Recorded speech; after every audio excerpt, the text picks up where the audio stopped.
you, but only what you do. Your actions are always the true measure.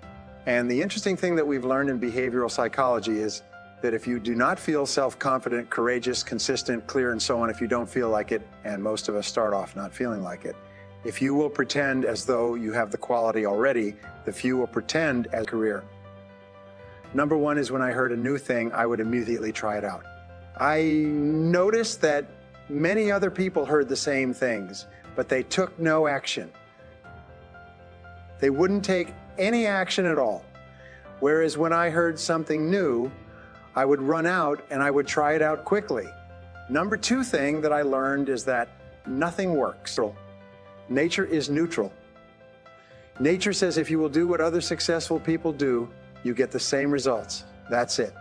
Whether you come from a farm or a poor family or you have no education, I thought that you had to have good grades in school in order to be successful. And then later I thought that you had to have a university education in order to be successful. And then later I thought that successful people are people who are somehow better than you and I. They somehow have unique talents, that somehow the gods have descended from Olympus and touched them on the heads. But one of the things that I found is that nobody is better than you or I. When you see men or women accomplishing great things, they're not better than you and I. They're not different from you or I. They're just doing things in a different way. You look at a person you went to school with who's now doing surgery as a doctor. The person's the same person except that they've learned how to do surgery. You look at a person who you went to school with who is now an outstanding success in a particular field. All they've done is learn how to be a success in that field. And consistency. There's a law of accumulation in the universe. If I can pass this on, a law of accumulation that says that even though you do 100 things or 1,000 things that you don't see, eventually they accumulate and they gather a force of their own. That every single great accomplishment in life is the result of thousands of minor accomplishments that nobody ever sees. Interesting point, the single greatest source of self-made millionaires in America. You know what industry it is? Can you guess? You wouldn't believe it. Dry cleaning. Dry cleaning shops are the greatest single source. One industry that's contributed more self-made millionaires than any other industry, dry cleaning shops.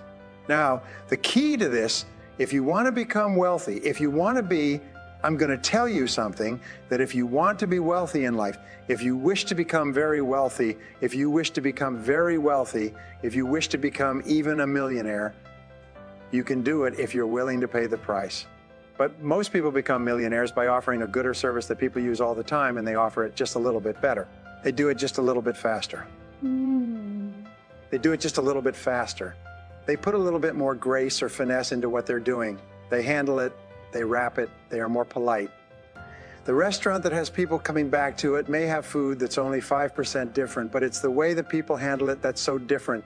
You can do anything you want in life. All you have to do is find an idea that's 10 and new, and you'll find that if you flood your mind, read magazines, read books, ask questions, ask why people are doing things the way they're doing, look for ideas. Keep your mind open and flexible. Ask questions. Remember, one new idea is all you need to start a fortune, and within every single person here, you have 4 ideas, an average of 4 ideas per year driving to and from work, any one of which will make you a fortune, any one of which will make you wealthy. How many times, I can prove it to you, want me to prove it to you, how many times have you been going about your daily business and you see the need for a product or service and you said, I wonder why somebody doesn't produce that? In about 2 or 3 years, then you say, well, it can't be any good. So I thought of it after all. I grabbed some Groucho Marx when he resigned from a club once. He said, I wouldn't stay in a club that would have me for a member, of people like me to remember. So we used to get those ideas. And we say, well, can't be any good because I thought of it. And then 2 or 3 years later, a company comes out with that idea, or some company, and makes $1 million. And you say, I thought of that idea 2 or 3 years ago. Every single person here has had that experience. What you have to do is trust your ideas. Trust your idea.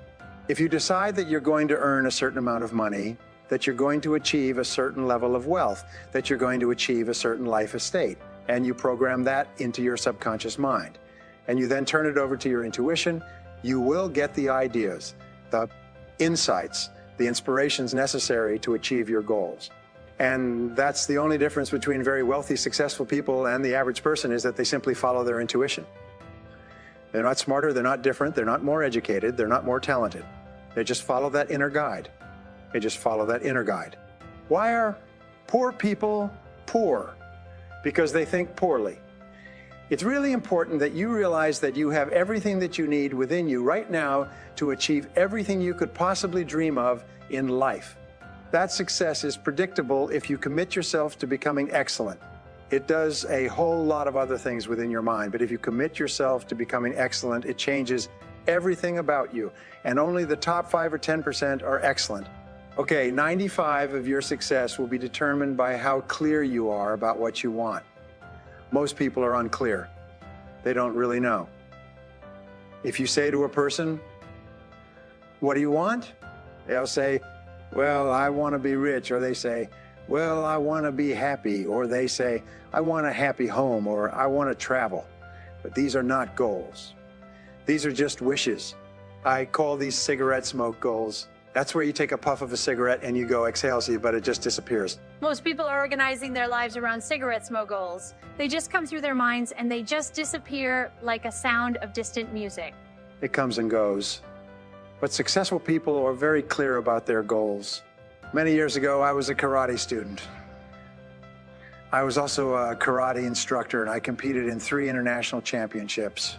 And one of the things that I learned from my best karate instructors, and I studied under 6 world champions, is they told me that when you fight, always move forward, even if you're only moving forward half an inch at a time. Just always move forward, he said.